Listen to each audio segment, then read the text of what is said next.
He wasn't drafted. He wasn't even supposed to be in the NHL. Yet somehow he's become the guy nobody wants to line up against. The one player who can change the energy of a game with a single hit, a single punch, or even just a single stare. This season, Mathieu Olivier of the Columbus Blue Jackets has forced everyone in the league to take notice. He's not just another tough guy trying to hang on in a league that's moving away from fighters. He's rewriting what it means to be an enforcer. But here's the question we have to answer. Is he really the most feared enforcer in the NHL today? And if so, what makes him different from guys like Tom Wilson, Arber Xhekaj, or Ryan Reaves? Names that usually dominate this conversation. We'll go through his rise from obscurity, his physical dominance, the fights that turned heads, the stats that back it all up, the controversies and doubts he's had to overcome, and finally, how he stacks up against the league's biggest names. Stick with me until the end, because only then will we reveal whether Olivier truly deserves to be called the most feared enforcer in the NHL this season.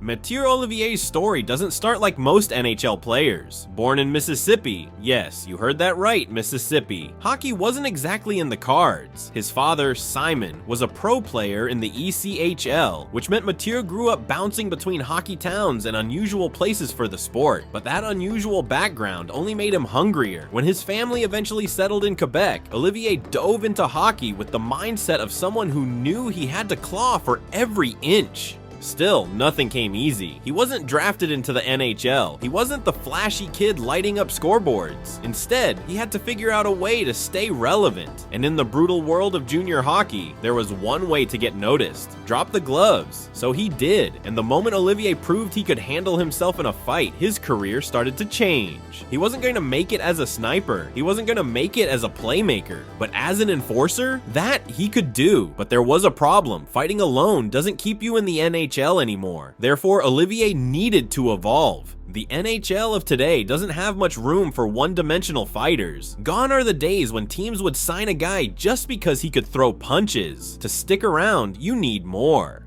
Olivier understood that early. He committed himself to transforming his body, his skating, and his overall game. Off-season after off-season, he added muscle, built endurance, and worked on becoming faster. He was never going to be Connor McDavid, but he didn't need to be. His mission was clear: hit harder, skate faster, and still be able to contribute offensively. And slowly that work started to show. Coaches noticed he wasn't just a guy they could send out for a fight. He could actually play a regular shift. He could forecheck, he could drive the net, and every once in a while he could bury the puck. But even then, there was still a lingering question. Could he prove himself against the league's toughest? Therefore, he had to take it one step further, and that meant going toe-to-toe with the NHL's heavyweight fighters. If you want to be feared, you can't just say it, you have to show it. And Olivier showed it in the best possible way, by fighting everyone. Last season alone, he dropped the gloves 15 times, more than almost anyone in the league. That wasn't just a number, it was a message. Every time he stepped on the ice, opponents knew he was ready. His fights weren't meaningless scuffles either. He squared up against names that carry weight in the enforcer world. Ryan Reaves, one of the most respected heavyweights of the last decade. Ryan Lomberg, a spark plug known for his tenacity. Others who tried to test him quickly realized this wasn't just another bottom six grinder looking for a paycheck. And here's the thing. He didn't just survive these fights. He often came out on top. He showed an ability to absorb punches, keep his balance, and deliver blows that made even veteran fighters second guess whether they wanted to dance with him again. But here's where it got interesting. Fights alone don't make you the most feared anymore. Therefore, Olivier had to back it all up with numbers.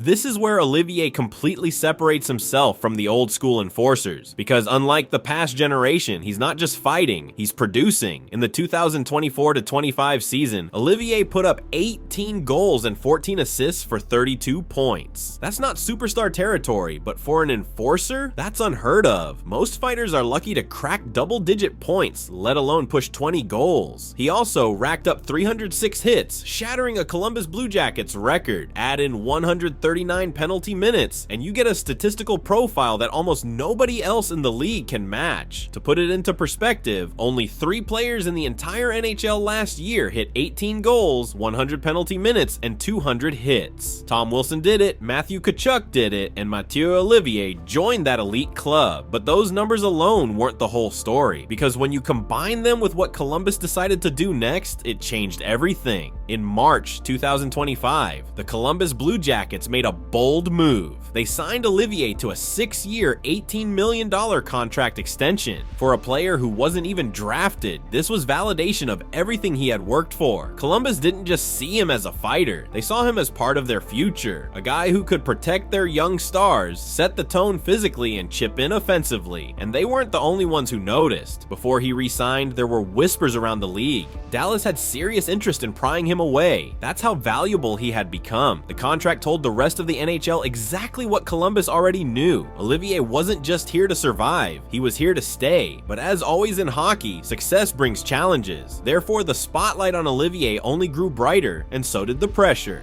Even the toughest players have cracks in the armor. For Olivier, some of those cracks came in the form of injuries. He dealt with a herniated disc that left him struggling to even skate at one point. Stories came out of his leg going numb, of nights where he wondered if he'd ever get back to full strength. He did fight through it, but injuries always raise questions about long-term durability. There was also a strange off-ice controversy. Columbus's cramped locker room situation became a distraction, with rumors of tension between players. Olivier's name surfaced in some of those conversations, whether fairly or not. And then there were the critics pointing to his defensive play. His plus-minus dipped into the negatives. Some argued that while he hits hard and fights harder, his game without the puck still needs refinement. But here's the twist: every enforcer has flaws. Therefore, the real measure is how you stack up against the other giants of the league. If you're going to call someone the most feared enforcer in the NHL, you can't just say it in a vacuum. You need to measure him against the names that already carry weight in that category. And that's where the conversation gets really interesting. Tom Wilson has long been considered the league's ultimate power forward. He brings size, ferocity, and a scoring touch that makes him dangerous every time he steps on the ice. Wilson's reputation alone makes players hesitate before cutting through the middle when he's on the ice. But his physical style has also brought endless controversy, suspensions, questionable hits, and the constant feeling that he's one borderline play away from crossing the line. That's where Olivier stands out. He's built his reputation on toughness and consistency without drawing the same level of backlash. Players fear Wilson's explosiveness, but they fear Olivier's relentlessness because he brings it night after night. Then you've got Mathieu Tkachuk. Now Tkachuk isn't a pure enforcer, but he's one of the most hated players in the league because he mixes high-end skill with agitation.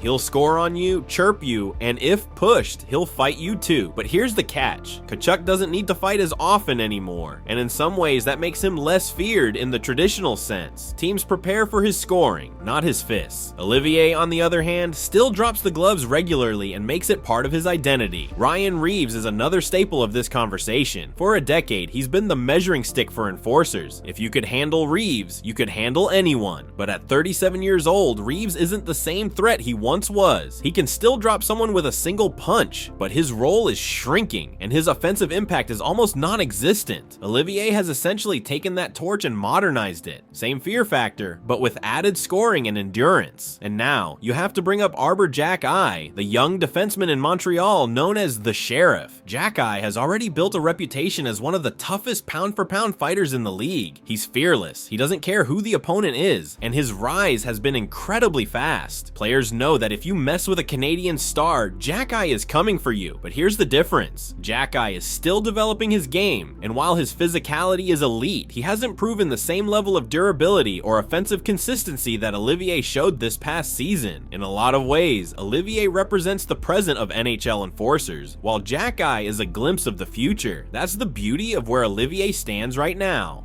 Wilson has the reputation, Tkachuk has the skill agitator blend, Reaves has the legacy, and Xhekaj has the rising potential. But Olivier, he's the one combining all of those elements in the current moment. The proven fighter, the consistent hitter, the reliable secondary scorer, and the guy who's already forced multiple heavyweights to respect him. And that's why the discussion shifts here. If fear is measured by who you least want to line up against today, Olivier's case is stronger than ever.